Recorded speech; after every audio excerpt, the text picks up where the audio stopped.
పూరా లోకల్ ఓయూలో అయితే కనుక కాంట్రాక్ట్ వర్కర్స్ అందులో కూడా ఇప్పుడు ధర్నాకి దిగడం జరిగింది. ఏదైతే సీఎం రేవంత్ రెడ్డి 1000 కోట్లు కేటాయిస్తున్నామని చెప్పేసి ఉస్మానియా యూనివర్సిటీకి వచ్చి ఇప్పుడు హామీలు అవి ఇస్తానని చెప్పి మాట్లాడి ఈ ప్రసంగంలో వీళ్ళ కోసం ఏం మాట్లాడదని చెప్పేసి అయితే ఇప్పుడు ధర్నా దిగుతున్నారు. అసలు వీళ్ళతో మాట్లాడి తెలుసుకుందాం, అసలు వీళ్ళు ఏం కోరుకుంటారు, వీళ్ళు ఎప్పటి నుంచి పనిచేస్తారు.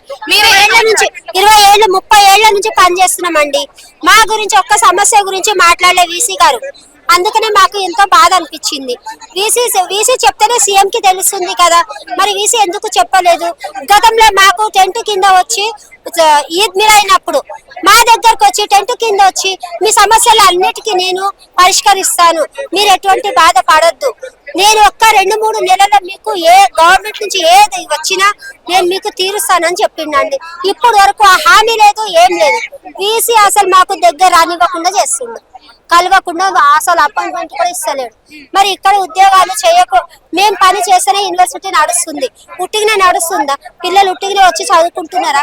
పిల్లలు ఉట్టిగానే చదువుకొని విదేశాలకు వెళ్తున్నారా? మేము పని చేయకుండానే పిల్లలు జాబ్ వస్తుందా? మరి ఎట్లా వస్తుందండి చెప్పండి. మాకు న్యాయం జరగాలి అంతే. పొద్దున 9 గంటలకు మేము కూడా అటెండర్, మేమంతా ఒకటే డిపార్ట్మెంట్. మేము పొద్దున 9 గంటలకు వస్తే ఈవినింగ్ 5-6 గంటలకు మేము పోతాం. మేము క్లీన్ చేయందే పిల్లలు చదువుకుంటారా? మేము వండి పెట్టందే పిల్లలు చదువుకుంటారా? పిల్లలు విదేశాలలో పోతుంటారా? మరి మా గురించి కూడా ఉండాలి కదా. పిల్లలు చదువుకోవాలి, మరి మా పిల్లలు ఎట్టుకోవాలండి. మరి మా పిల్లలు 15,000 జీతాలు వస్తే మేము ఎట్లా బతకాలి? మా పిల్లలు ఎట్లా చదివించుకోవాలి? మేము మా ఇల్లు కిరాయి ఎట్లా కట్టుకోవాలి? ఎక్కడ ఉన్నా కూడా 6-7 వేలకి, ఒక్క రూమ్ అయినా కూడా 6-7 వేలు కిరాయి తక్కువ. మొన్న అయింది, నేను 600 కంచి చేస్తున్నా.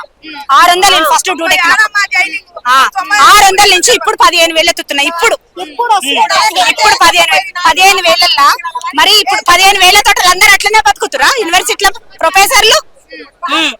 మరి ఇప్పుడు ఏ ఒక్క ప్రొఫెసర్ కూడా మరి ఒక మాట చెప్పలేదా? ఆయన కాశీం సార్ కూడా అన్ని తెలుసు, కాంట్రాక్టర్ వాళ్ళ వీసీకి తెలుసు, రిజిస్ట్రార్ తెలుసు, అందరికి తెలుసు. మరి ఎవ్వరు కూడా మా కాంట్రాక్ట్ అంత చులకన, మా కాంట్రాక్ట్ వాళ్ళు అంటే సీఎం దగ్గరికి వెళ్లకుండా మిడిల్ లో ఉన్న మీ బీసీ వాళ్ళే ఆపుతున్నారు. వాళ్ళే ఆపుతున్నారు. మాకు పరిష్కారం కావాలి, మాకు పరిష్కారం కావాలి. మీరు ఎప్పటి నుంచి వర్క్ చేస్తున్నారు? అమ్మ 96 నా జైనింగ్. ఆ 96 జైనింగ్ అని మా పిల్లలు అంటారు. అంటే నాకు తెలియదు అమ్మ. 500 నుంచి చేస్తున్నా ఇప్పటిదాకా. రేవంత్ అన్న వస్తాడు, ఏమన్నా చేస్తాడు, రేవంత్ అన్న వస్తాడు, మాకేమన్నా చెప్తాడు అని 1000 కళ్ళతో ఎదురు చూసుకుంటున్నాం. ఇవాళ మేము మాకు ఒక్క ముక్క కూడా తీయలే. మాది కాంట్రాక్టర్ ఒక్క ముక్క కూడా తీయలేదు. పిల్లలది అన్నాడు. ఓకే, మేము ఒప్పుకుంటాం. మా పిల్లలే చదివేటోళ్ళు కూడా, మా పిల్లలు విద్యార్థులు.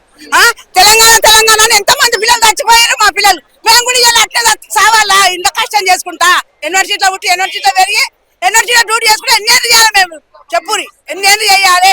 మాకు ఏదన్నా ఒకటి చేయాలి. రేపు రిజిస్టర్ ఆఫీసర్ పోయి కూర్చున్నాం. ఆయన స్ట్రైక్ చేస్తే ఆయన వీసి పోలీసులు పెట్టి బగాయిస్తారు మమ్మల్ని. కష్టం చేస్తే తెలియదా? కాంట్రాక్టర్ చేస్తే తెల్లగా అవుతుందని తెలియదా ఆయనకు, వీసీకి? మా ఉసురు ఎందుకు ఇంత పోసుకుంటారు చెప్పు? మాకు కనీసం మా పిల్లలు మేము చేసినంత వేతనాన్ని ఇవ్వాలి కదా, కష్టం చేసినంత వేతనాన్ని ఇవ్వాలి కదా. అది లేదు, ఇది లేదు. ఎంతకాలం చేయాలి? మేము చేసేది అంత పచ్చ ఉన్నాయి చెట్లు. ఆపుతున్నాడా మరి రేవంత్ రెడ్డి వరకు? వీసీ ఆపుతుంది తెలియదు, నడమ మనుషులు ఆపుతున్నది తెలియదు, ఎవరు ఆపుతున్నా మాకు తెలియదమ్మా. మాకు పర్మనెంట్ చెయ్యాలి, మాకు న్యాయం కావాలి. అన్యాయం ఉంది యూనివర్సిటీలో. దొంగల దోపిడి ఉండదు, విన్నావా?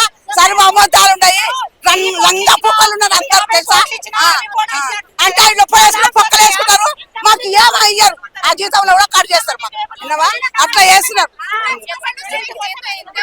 అమ్మ 4 ఏళ్ళు అవుతుంది. 1500 సత్యనారాయణ సార్ అని ఉండే స్ట్రైక్ చేసి ఆయన వేయించిండు. 1500 వేస్తే అవి కూడా నోట్ల మన్ను పోసి అవి కూడా కట్ చేసారు. ఇస్తరాకు ముంగలు వేస్తారు. అన్నం పెట్టి గుంచుతారా అమ్మ? అది కూడా 1500 కూడా గుంజుకున్నారు. తెలుసా? మాకు ఎంత బాధ ఉంటదమ్మా. ఇలా సారాన్ని 1000 కళ్ళతో చూసుకుంటున్నామమ్మా. మేము ఒక్క ముక్కనైనా చెప్పలే మాకు. ఇంతేనా? ఎంత బాధ అవుతుందమ్మా. రేవంత్ అన్న వస్తున్నాడు, ఎంత బాధ. సంతోషంగా వచ్చినాం. మేము కూడా ఎంప్లాయీస్ కదా, ఎట్లా లేపుతాడు మమ్మల్ని? మేము కూడా ఎంప్లాయీస్, మేము కూడా మనుషులమే కదా. అంటే ఆయన వీసీనా? మమ్మల్ని పోలీసులు పెట్టి లేపించి అట్లా కూడా ఊకున్నాం. చేసాడేం సార్ అని.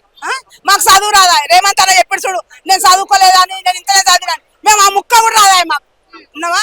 కాంగ్రెస్ అంటే తెలంగాణ